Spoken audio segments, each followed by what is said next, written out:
everybody. Welcome back to the Gulf Coast Texas High School Football Huddle, brought to you by Citizens Medical Center. I'm your host, Chris Daly, and we have a great show for you this week. As you know, the Huddle is brought to you by Citizens Medical Center. One of the very cool things about the Medical Center is the Healthplex. Citizens Healthplex is Victoria's premier medical fitness and wellness facility. If your goal is to improve your health, prevent disease, help you get strong and fit, or just be well, Citizens Healthplex is for you. In fact, it's for me too. You'll probably see me and my wife there. Their 7,200 square foot facility has everything you need to maximize your enjoyment and get results. They offer all the space, equipment, and classes you'll ever need to get fit and healthy, including a large array of strength and cardio equipment, over 75 classes per week, a degreed and certified fitness staff offering professional instruction. Oh, and if you need to relax, try the steam rooms, whirlpools, dry saunas, and massage therapy. You want to lose weight? Hire one of the personal trainers to work with you one-on-one, and you're sure to see the results you want. Your journey to improved health, fitness, and wellness begins at Citizens Healthplex.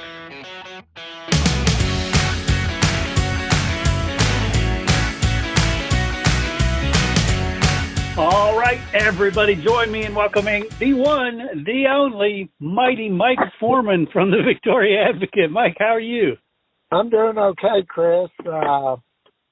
December football is here. Yeah, and some teams from the area are alive. That's pretty cool. Yeah, we got 5 teams still alive. That's pretty good for this time of year. Yeah, I mean, we knew we were going to drop some off from last week, but 5, that's a solid number of good teams. Yeah, it was. I'm not really surprised, I can say, but I was pleased to see everybody do pretty well. Yeah. Yeah, so where do you want to start?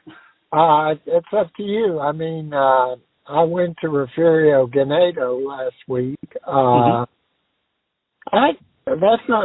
It's an interesting game. I mean, I don't think too many people would have bet on 14-6 between them. Yeah, that shocked me. Yeah, both defenses were outstanding in that game. I thought Ganado, what surprised me is they ran the ball quite a bit. Right. And after the game, Coach Josh Irvin said that was their game plan. They wanted to keep the ball out of Refugio's hands. Yeah. So they had a pretty good time of that.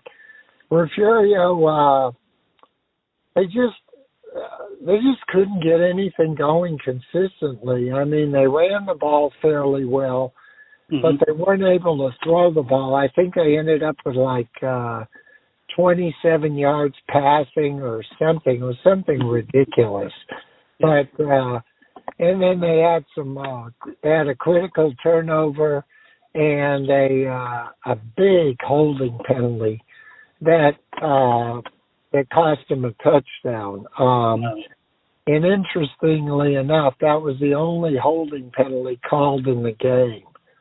So, needless to say, Refugio was not happy about that. Yeah. But it is what it is. And I mean, you have to credit Ganado. They did a good job and did what they had to do to win that game. Yeah, and I love the fact that they changed things up a bit and focused more on that stellar defense, because to move forward, they're going to have to control the ball defensively. Yeah, that's true. I mean, obviously Marlin is a very athletic team, so they're going to have to play good defense. I thought Ganado's passing game was a little bit off. They had some drops and they had some throws that weren't completely accurate. Usually Bryce Ullman is pretty accurate. But I think Refugio had something to do with that.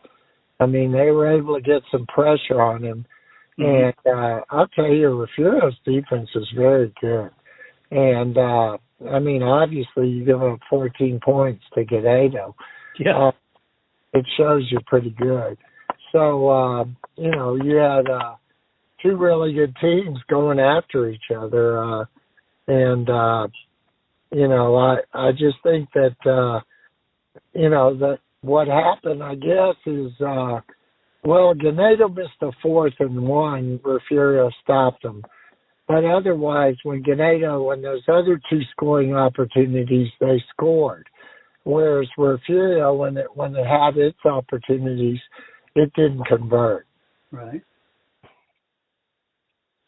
So that was, so now Ganado, of course, moves on to play Marlin. Right. And you mentioned Marlin already with that good offense. That is a solid team. And we're going to see, you know, if this was just a decision by coach to slow it down, or are they going to be able to turn it around and go back to their scoring offense?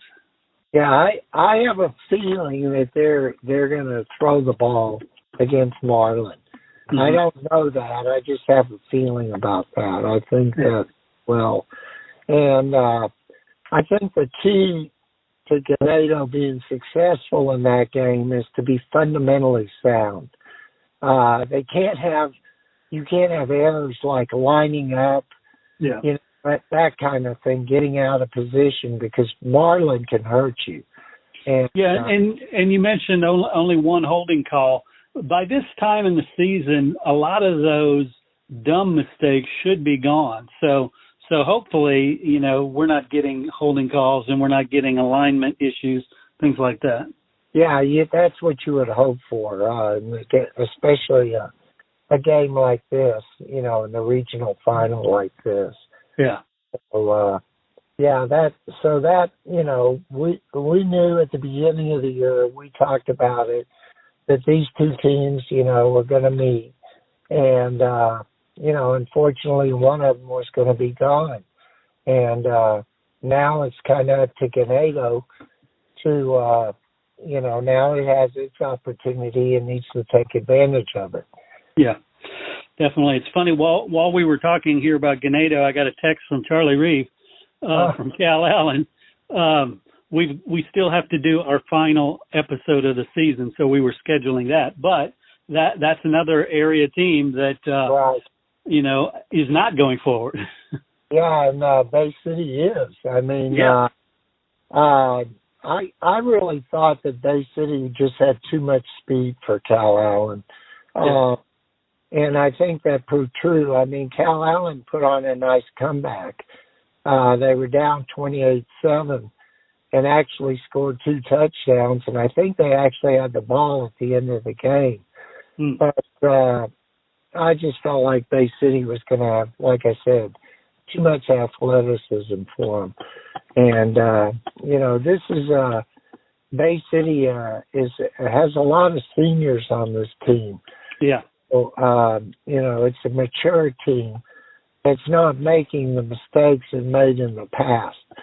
So, that's one thing. And so now they've got a rematch with Livonia, which hung on to beat Calhoun. You know, and of course you always wonder, there's another one of those, you hate to play a team twice. Right. So Bay City's got that right now.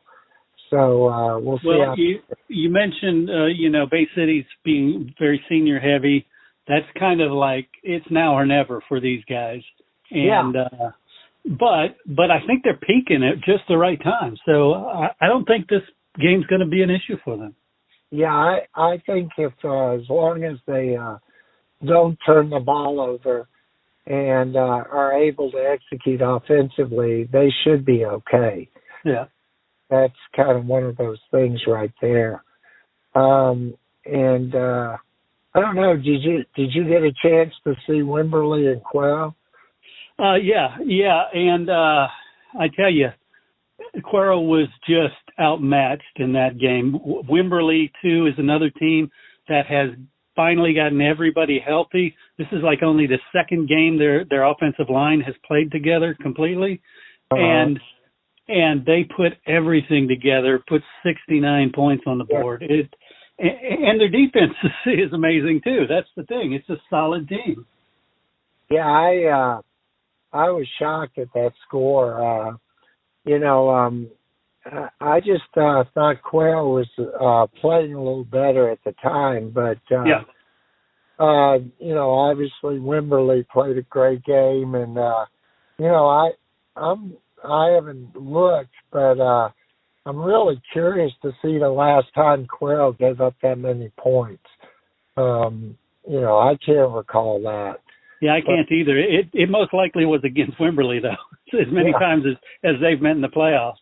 Yeah, but, I'll tell you, I always thought Quayle's defense was suspect this year. I mean, it showed earlier in the year. They had played better as the year went on, but obviously they hadn't played anybody as good as Wimberley. Right, so, right.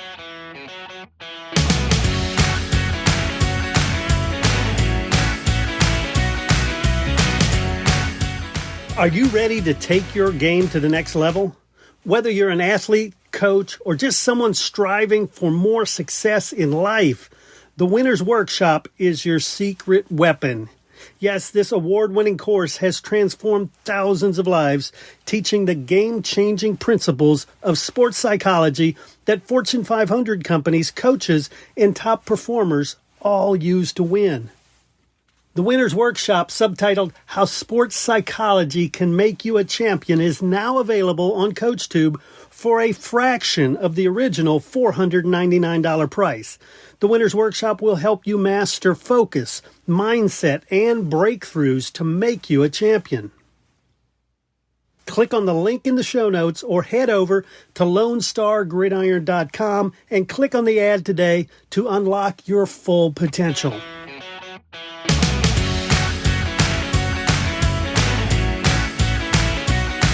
Yeah, and I tell you, it's not directly in this area, but Wimberley versus Sinton, I think, is going to be an amazing game. They meet again. They're both high-scoring offenses with a powerful quarterback, both super strong defenses. I think that's going to be a game. Yeah, that should be. I'm curious to see, because, Sinton's had a good year. Yeah, they're undefeated, yeah. Yeah, and they beat Lago Vista 35-0. So, I mean, they're no slouch. And, it's going to be interesting to see who comes out of that one. Another team, Edna, the Cowboys. Yeah. I know they took care of business against Randolph like I felt like they would. Mm-hmm. I was a little bit shocked that, Goliad, they were leading that game 22-7. Mm-hmm. They actually ended up losing 30-29 to Llano. I have no idea what happened. But, that kind of, we thought we might get that Goliad Edna rematch. Right. But, Llano, they're a good team. And I think last year they made it to the regional semifinal. And so we'll see, how that comes out. I think Edna, to me, if Edna plays a clean game, I think it'll be okay. Yeah. But it can't afford to have penalties and turnovers and things like that. Well, and we've said that for the last 2 years. It depends on, which Edna team shows up. And I tell you, though, it may be the homer in me, I think this Edna team is a lot better than that Llano squad. Yeah, I do too. And one thing about Edna, now I know it gave up some points to Randolph, but I think this team, if I'm not mistaken, has like 7 shutouts. So, they've been playing pretty consistently on defense. Yeah. And so that's a good sign.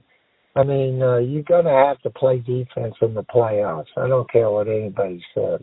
Well, that's what they say. Defense wins championships. Yeah. So, because you're going to have to get some stops. It may just be one or two, but at some point in the game, you got to get a stop. Right. So, I think Edna has a good shot in that game. And, of course, the winner of that game will play the winner of Columbus and Franklin. Right. So, I talked to some coaches at Yoakum, and they seem to think that Columbus is going to win that game. Hitchcock, they lost their second string quarterback in that game. Right. They were down to like their third string quarterback. And I think that receiver that was going to UNLV got hurt too. So they weren't playing with obviously a full deck. And, Franklin, it was still fairly close. Yeah. But, I think Columbus, as long as, I think Columbus could come out of that region. Yeah, I agree with you completely on that one. I think that, Franklin, a lot of people, as news guys, sports guys, we get this where we're not in that area, so we remember how the team was for the last year or two. Yeah. But this Franklin team is not the Franklin team that it was the last couple of years. No, that's for definite sure. I mean, they have one of those running backs, not two. Right. But, yeah, I really agree with you on that. That's why I actually thought Edna, if it would play a really good game, had a chance to get to the final. Yeah. But we'll wait and see how that goes. That's kind of getting ahead of ourselves. Right. And then the teams we haven't mentioned, Tidehaven. Tidehaven just keeps rolling. Yeah. It's kind of like they're going to play Lexington, and Lexington's very talented. But Lexington is one of those teams that's usually on or off. It was obviously on against Post, but we'll see if Coach Lucio can come up with a plan, to maybe slow them down a little bit. So, Tidehaven is just, they basically have just done what they've had to do, to win. Yeah, and they're not doing it flashy. They're not doing it, even last year they didn't do it flashy, but everybody felt they were a champion last year. This year, everybody has decided, oh, yeah, they're good.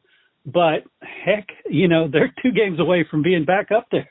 I know. And of course, last year they had Joseph Dodds who went to Baylor. Mm-hmm. They don't have, they've got Jacob Duran, who's, an outstanding athlete, but they don't have the D1 running back like they did. So, but they just played solid football, and, we'll see if it's enough to get them past Lexington or not. I think a lot of it's going to come down to how Lexington plays.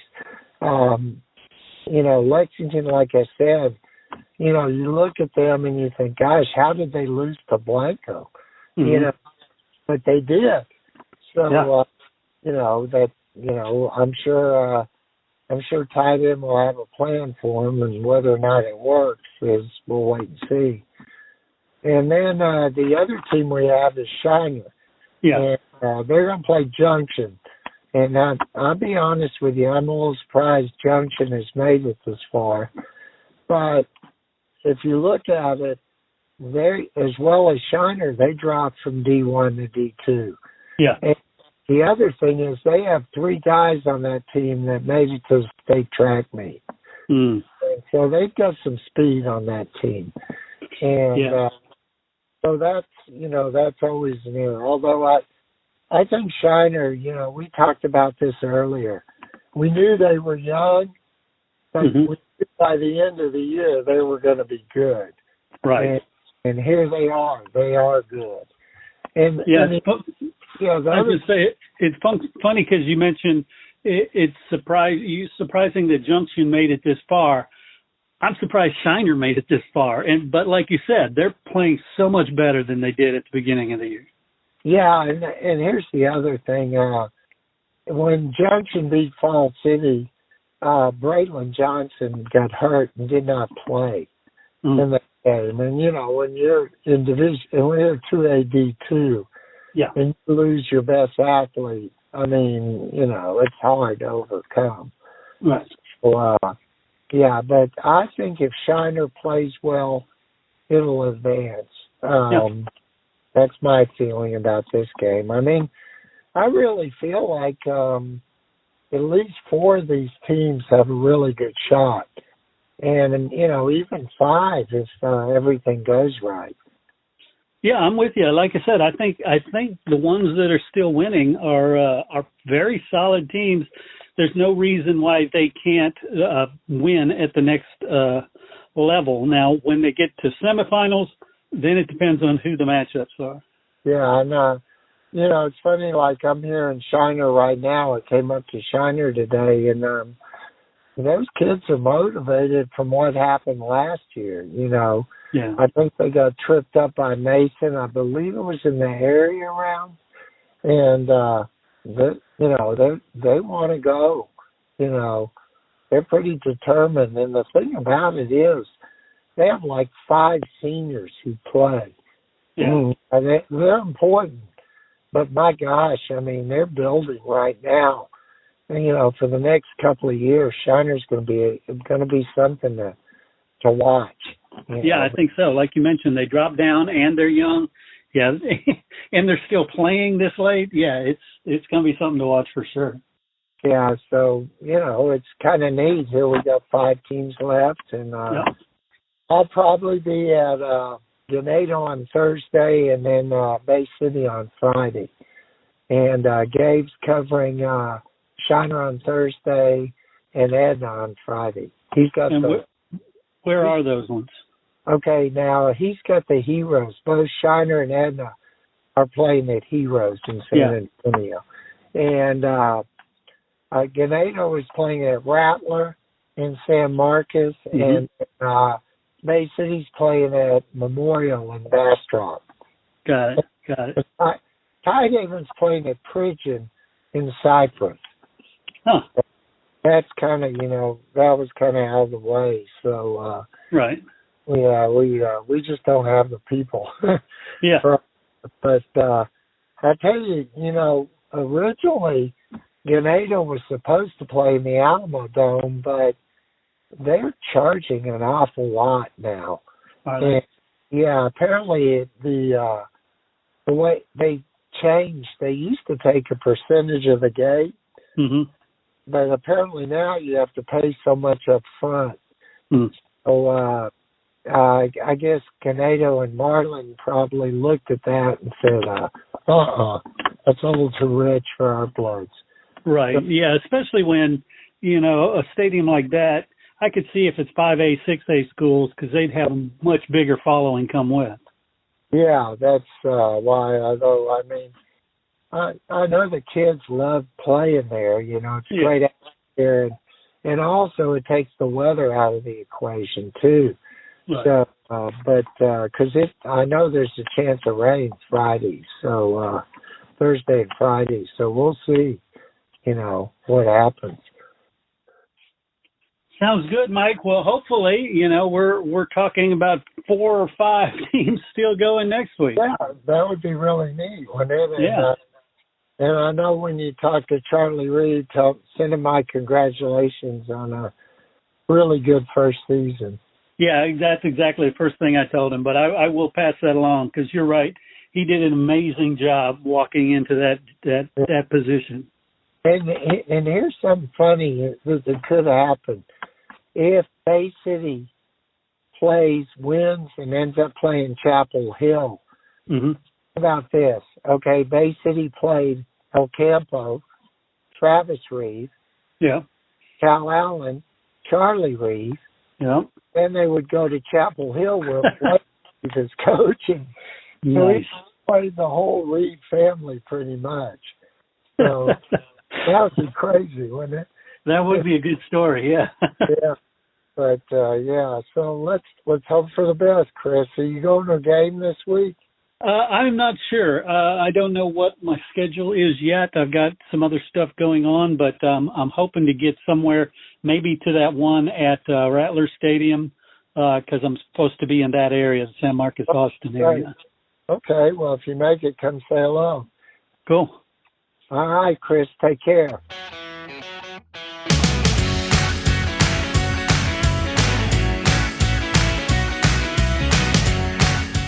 You're listening to the Lone Star Gridiron Sports Network. Hey, I want to thank you guys for tuning in, and I want to thank Citizens Medical Center for bringing you the Gulf Coast Texas High School Football Huddle.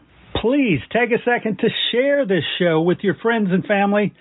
Like and subscribe on any major podcast platform, iTunes, Stitcher, Spotify, iHeartRadio, TuneIn Radio, Google Play. Wherever you find podcasts, you will find the Gulf Coast Texas High School Football Huddle. I'm your host, Chris Daly, and I'm hoping to see you at the game.